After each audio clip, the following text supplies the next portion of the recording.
les graisses saturées, ça va forcément apporter des maladies cardiovasculaires et que ce sera forcément mauvais pour nous. Ce qu'on oublie, c'est qu'il y a un contexte alimentaire. Et qu'en plus, une graisse saturée n'est jamais toute seule. C'est-à-dire que même si par exemple on prend justement les graisses animales, on a toujours énormément d'oméga 9 qui sont accompagnés. Alors ça, c'est très intéressant comme propos.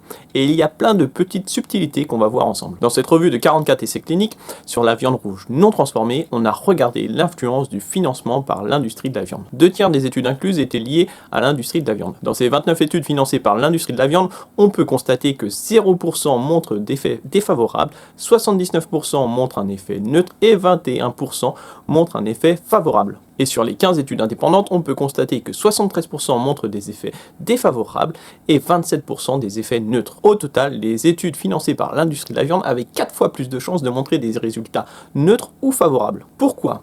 À cause du comparateur, car les industriels comparent la viande rouge à d'autres protéines animales comme le porc, le poulet, les œufs, les poissons et même les glucides raffinés. Et on le sait avec les nombreuses études de substitution que ce type de comparateur est forcément amené à des résultats neutres ou favorables. Et à l'inverse, les études indépendantes comparent la viande rouge aux protéines végétales comme les légumineuses ou encore le soja. Et dans ces circonstances, on constate plus souvent des résultats défavorables pour la viande rouge. Et c'est important d'avoir conscience de ça, car il existe des études qui comparent les oméga 9 d'origine végétale avec les oméga 9 d'origine animale. Dans ces deux grandes cohortes, on a séparé les oméga 9 d'origine végétale, c'est-à-dire l'huile d'olive, de colza, de noix, des avocats, etc., avec les oméga 9 d'origine animale, c'est-à-dire la graisse de canard, les produits animaux, les graisses animales en général. Et le résultat, c'est que les oméga 9 d'origine végétale réduisent le risque de mortalité de 16%, et à l'inverse, les oméga 9 d'origine animale augmentent le risque de 16%. Et c'est même 29% pour la mortalité par cancer. Et lorsqu'on procède à une substitution de 5% des calories, remplacer les oméga 9